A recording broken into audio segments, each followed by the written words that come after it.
muito essa pergunta, né, Caterine? Estrutura de casa. Primeira coisa que tu tem que pensar é o seguinte: para produzir em casa e estar dentro da lei, nós não podemos ter acessos da casa para dentro da produção. Isso é a primeira coisa. Então, por exemplo, eu tenho um espaço, uma sala sobrando na minha casa que dá acesso à minha cozinha, que dá acesso à minha outra sala. Esses acessos aonde eu vou produzir com a casa são proibidos, tá? Os acessos do local que eu vou produzir só podem ser do local que eu vou produzir. Então, eu tenho que entrar pelo local e sair pelo local. E não entrar pela casa para ir até aquele local aonde eu vou produzir. Essa é a primeira coisa. Eu não posso produzir da cozinha da minha casa, onde eu faço comida para o marido, para o filho, enfim. Essa é a primeira coisa. Sim. Esse é um ponto importantíssimo. E, inclusive, Fran, também as embalagens, ingredientes, tudo que se utiliza tem que ficar nesse mesmo espaço separado. Não pode ficar dentro da casa e levar lá para o espaço onde vai ter a produção. Tudo tem que estar 100% isolado. Também, se tem algum cachorrinho, gato, eles não podem ter acesso a essa área. Tem que ficar separado também. Se tem um pátio, deixa uma área separada no pátio para que o cachorrinho fique ali e não tenha acesso lá à área que vai entrar na produção.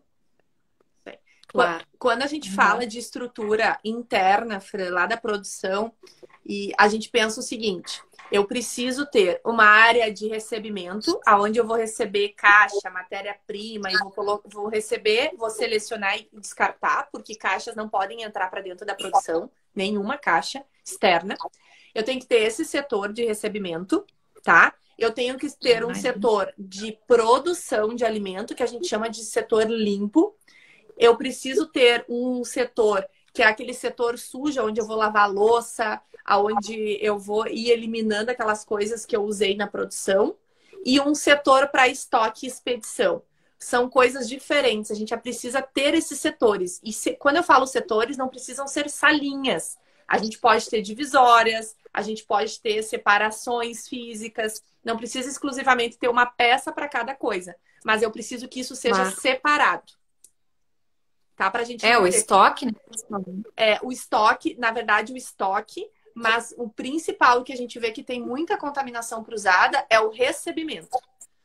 Porque vocês recebem, vocês no caso, as empresas de alimentação como um todo, né? Vocês recebem sacas, vocês recebem caixas e tudo isso acaba entrando para a produção. E não pode. Porque junto com essas sacas, junto com essas caixas, vai vir baratinhas, vai vir aranha, vai vir inseto, e isso é uma contaminação para a tua produção. Então, ter um espacinho separado para receber aquele produto, eliminar todas aquelas caixas, aquelas coisas que vocês não vão usar, e aí sim entrar para a produção. Isso é o maior erro que a gente vê, é a falta de um local para receber a matéria-prima. E aí... nós não tínhamos pensado nisso. Sim. Tu viu que eu te disse, Fran? Eu tenho que ir lá no teu lixo fazer uma avaliação, ver como é que tá. Não pensamos nisso. Outra coisa importante que dá pra gente analisar e pensar, tá? É o seguinte: eu não tenho espaço para isso, meu espaço é muito pequeno. Bom, o que a gente pode pensar? Organiza horários para fazer o recebimento e que não tenha produção. Então, a gente consegue separar, fazer uma barreira técnica, que a gente chama, né? Não é uma barreira física. A gente está no mesmo local, mas não pode ter recebimento quando tem produção. Então, a gente organiza para fazer em momentos diferentes. Aí, depois que recebeu, higieniza tudo e aí sim inicia a produção. E aí, tu não pode guardar nada com caixas e sacas de terceiros. Né? Essa é a questão. Quando tu tem um espaço que tu faz o recebimento e tu tem como estocar separado da produção, tu recebe e pode armazenar. Quando é junto, a gente tem que eliminar tudo. E aí acaba dificultando às vezes, né? Por isso que é bom, sempre quando a gente vai montar um negócio novo, que eu digo, né, que o barato sai caro, chamar alguém do setor de alimentação, que trabalha com layout, com essa parte de produção de alimento. Que a gente tem essa visão do fluxo, né?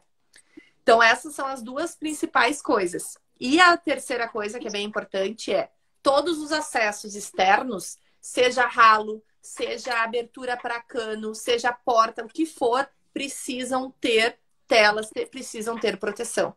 Porque às vezes a gente tem uma produção super 100%, sabe? A produção ocorre muito boa. E aí a porta fica aberta para a área externa. Aí vem o inseto, aí vem o bichinho, aí vem aquilo que acaba contaminando o nosso alimento. O exaustor na construção é algo obrigatório ou é opcional, né, de cada empresa? Não. No teu caso, que é pizza, é obrigatório. Porque quando que é obrigatório? Quando eu tenho quando tem fumaça, quando eu trabalho com fogão, forno, tudo que libera alguma Calor. fumaça. Algum calor, alguma fumaça. A gordura. Principalmente quando tem chapa, quando tem fritadeira, levanta muita gordura e aí precisa sair para algum local. Se não tem um exaustor para puxar, acaba que essa gordura se acumula no ambiente, vai sujar muito rápido o teu ambiente e as pessoas vão trabalhar num ambiente com muita gordura, é um ambiente ruim de trabalhar, né? Porque fica com aquela... Quem trabalha sabe, fica com um peso, parece um peso. Horrível. A gente sai, às vezes, de alguns lugares assim que dá para fritar um ovo na gente. Tanta gordura que fica. Então, o exaustor é importante nesses casos, tá? Quando tem esse excesso de calor e de gordura sendo gerado.